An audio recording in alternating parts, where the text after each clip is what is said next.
laba qodob bay odayaashaas halka u tageen qodobka koowaad waxa weeyaan inay caawimo iyo gurmad ay weydiistaan maamul goboleedka awoodda yar ee Puntland iyo sidoo kale xukuumadda federaalka ee Soomaaliya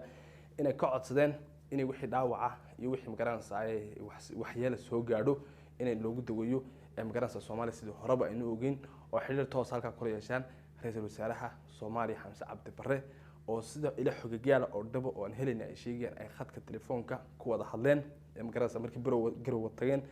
oo magaranaysa dad goob joogay halka jooga ay xaqiijiyeen inuu ka caawiyo wixii hoba ay u baahdaan hadaba tan baa la oran karaa inay tahay faragelin shisheeye oo dawladda Soomaaliya iyo sidoo kale aan dhahdee magaranaysa maamul goboleedka Puntland ay ku soo qaadeen Jamhuuriyadda Somaliland iyo qaranka Somaliland assalaamu calaykum waraxmatullaahi wabarakaatuh kullu wanaagsan daawada milkii dunida afada ka joogtaan oo markale muuqaal cusub soo dhawaad saaxiibayaal markii ku horeysan sawirtan haday tahay waxaan ka codsanaa daawada muuqaalkan la galayso boggeena Facebook Cabdisaaq Maxamed soo follow garayso TikTok tina hadda naga daawanayso iyadana Cabdisaaq Maxamed inaad follow tiraahdo sidoo kale YouTube kana Awil Official hadda naga daawanayso isagana sidoo kale saaxiibayaal waxaan ka codsanayaa inaad subscribe iyo like iyo share inta baan isugu darto aad iyo aad bad maasinta saaxiibayaal markii inta laga yimaado waxaan idin wada saaxiibayaal sida hareerahayga iyo dhinacyada ka aragtaan sawirada halkan ka muuqanaya ayaan saaxiibayaal doonay caawin ka faallado sidoo kale xoga xasaasi ah oo ka wado xaaladda gobolka Sool ee Jamhuuriyadda Barakeysan ee Somaliland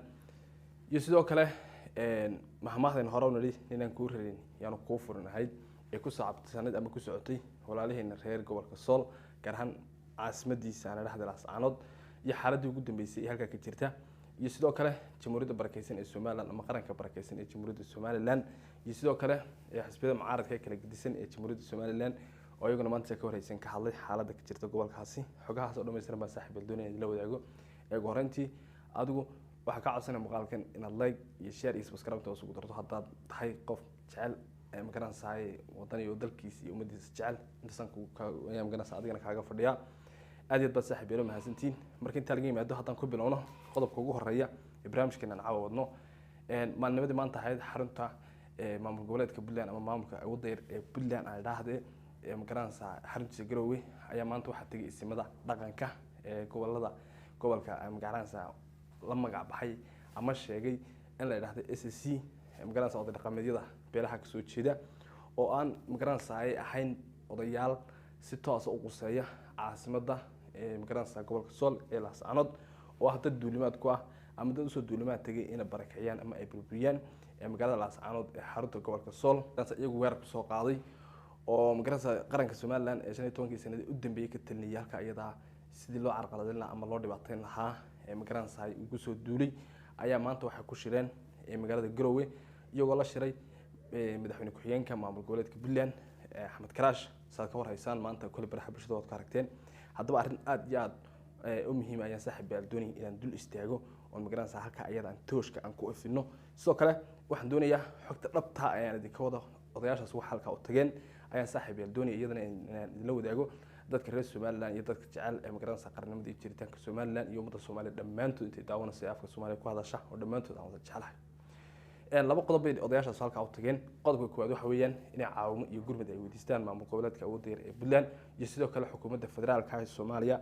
inay ka codsadeen inay wixii dhaawaca iyo wixii magaranaysa ay waxyeelo soo gaadho inay loogu daweeyo magaranaysa Soomaaliya sidii horeba aynu ogeyn oo xiriir toos halka kula yeeshaan ra'iisul wasaaraha Soomaaliya Xamse Cabdi Barre oo sida ila xogayaal oo dhabo oo aan helayna ay sheegayaan ay khadka telefoonka ku wada hadleen magaranaysa markii garow tageen oo magaranaysa dad goob joogay halka jooga ay xaqiijiyeen inuu ka caawiyo wixii hoba ay u baahdaan hadaba tan baa la oran karaa inay tahay faragelin shisheeye oo dawladda Soomaaliya iyo sidoo kale aan dhahdee magaranaysa maamul goboleedka Puntland ay ku soo qaadeen Jamhuuriyadda Somaliland iyo qaranka Somaliland oo mar laba aan wada ogsoonahay inaan ahayn cid u leecasa ama dad u jabaya ama dad magaranaysa u dhibaatoonaya in magaranaysa weer lagu soo qaado jabaan qodobka kale labaad saaxiibayaal doonay si toos ah inaan dul istaago waxa weeyaan sawirada aad aragteen aan tablanka horna soo dhigay halkan agteedana yaalay adagteedana ku aragteen ama ilaa xataa aan yaala ma ku jiro garaad jaamac garaad cali oo wada garanaysaan magaranaysa inuu haa magaranaysa oday dhaqameedka ama garaadka gobolka Sool kamuu soo muuqanin oo Garowe muu tagin oo meel ka muuqdo oo halka ayada ka mid ma jirto sida wararka xogayaal ama rasmi ay sheegayaan waxa weeyaan inay iskhilaafeen odayaasha kale ee magaranaysa gobolada SSC aan dhaxday ama aan dhaxday Laascaanood weerar ku soo qaaday magaranaysa bulshada badan ee huwada sidoo kale haddaad doonaysid inaad ogaato somaliland in cadow leedahay, haddaad doonaysid meel somaliland laga necab yahay inaad tagto, waa inaad ku aragtaa tera,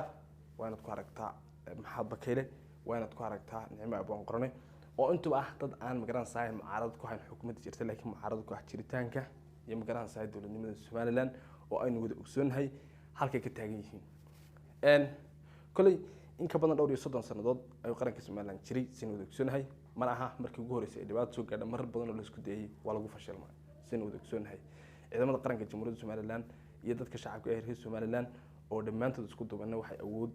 ay u leeyihiin inay difaacaan qarankooda iyo jiritaankooda iyo midnimadooda. haddaba nimanka odayaasha ah ee tegey magaalada Garowe waxay khadka telefoonka ku wada hadleen oo jamhuuriyadda somaliland iyo madaxda daawanaysa iyo shacabka reer somaliland ba u sheegaya ra'iisul wasaaraha Soomaaliya Xamse Cabdi Barre oo ay hayb wadaagan ama ay isku reegin ama kamida dadka dhibaatada somaliland isaga qudhiso ka wada ama dadka somaliland soo farageliyay dhibaatada inay ka geystaan. sidoo kale waxaan goobta ka maqnayn inay dhibaatadan qayb ka tahay sin wada ogsoonhay Ilhaan Cumar oo kamid ah xildhibaanada dalka Mareykanka. haddaba waxaan leeyahay dadka reer somaliland ee qurba joogta ee dalka dibadiisa jooga ama Mareykanka jooga ama meel kale ha joogaan uma malaynayo af iyo adin ay ku dacweeyaan ama af iyo adin wax kaga qabtaan dadka qurba joogta ee somaliland dhibaatooyin may waayeen, balse laakiin ilaa imika waxay u turayaan oo isleeyihiin dhibaato iyo dacwado soo gaadhin dadkooda shacabka ee reer Sool ee la gaar ahaan magaalada Laascaanood. jamhuuriyadda somaliland waxay maanta iyadoo u turaysa shacabkeedii ummadeeda mar walba kala hor taagan tahay ama aan mar raba la dagaalamin ama dagaal toos ilaa lagu soo qaaday la soo weerarin aan weerar la gelin shacabkeeda, balse laakiin marka laga reebo Puntland oo awalba somaliland weerar iyo dulimaad ku ahayd, tan oo aan oran karno inaan ahayn in dawladda somaliland ujeedaan, balse laakiin ay noqon karto in ujeedaan isirka iyo afka rasmiga ee somaliland ka soo jiito. marka laga yimaado bulshada reer Awdal ay si gaar ah ama si gooni u baxsanayaan ama u beegsanayaan dadka magaranaysa beelaha dhexe ee jamhuuriyadda somaliland dhexdeeda degan. haddaba arrinta sida aadka hawla yaab ka badan saaxiibayaal waxay tahay in mid kamid ah dadka reer somaliland abtirsiinta ku soo gala, yacni waa reer somaliland asagu ma laakiin dadka reer somaliland abtirsiinta ku soo gala in hoos harsanayo ama hoos joogo magaranaysa duqeymaha iyo dhibaatada ay dadka soo duulay ee somaliland ku soo duulay ee cadawga ee gobolada dhexe Jubbada Hoose ee dowlad deegaanka Soomaalida Itoobiya ee ka soo duulay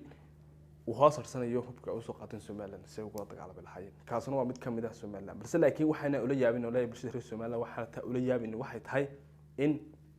magaranaysa barigii dowladda Soomaaliya ama kaliya taliska siyaad Barre la dagaalamay sida ka daalig dad reer somaliland sidaas oo kale bulshada xagga siyaad Barre ka xigay ama xagga ayaguna ka soo duqaliyay jireen. markii ugu horeysay ma aha marka bulshada reer somaliland madaxweynaha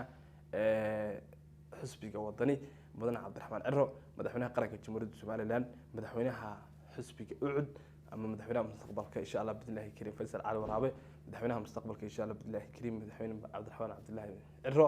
madaxweynaha jamhuuriyadda somaliland mudane Muuse Bixi Cabdi, dhammaantood iyo madaxda kala gedisan ogahay madax badan oo daawata ayaa jirta. waxaan u sheegayaa inay ka warhayaan odayaasha halka tagay inay u gormadirsadeen si dowladda dhexe Soomaaliya iyo sidoo kale maamul goboleedka Puntland ay ugu soo gurmin lahayn hub iyo agab caafimaad oo lagu dagaalamo jamhuuriyadda somaliland laguna baabi'iyo kadib markii cid wax ka qaadan la waayay 30 sano ka badan. si kastaba ha ahaato ciidamo fara badan oo ku soo qulqulayo gobolka Sool baa jira. sidoo kale xogahan idin hayo ma warbixin kale oo idin haya ayaa waxa u dhigan tahay qaar ka mid ah magaranaysa nimankii ka dagaalamayay magaranaysa aan idhaahdee gobolka Sool ee ku soo duulay qaar ka mid ah dhaawacyada in lagu dhayo magaalada Garowe oo aad iyo aad u liitaan wararka qaarna ay sheegayaan bayna geeriyoodeen. marka xogta labaad ee halkan soo gelin doona saaxiibayaal la socda aad iyo aad bad mahadsantii intaan doonay saaxiibayaal iyo soo koobo bulshada reer somaliland qaranka somaliland iyo jamhuuriyadda somaliland sida hawlo socdaan aad bad mahadsantii.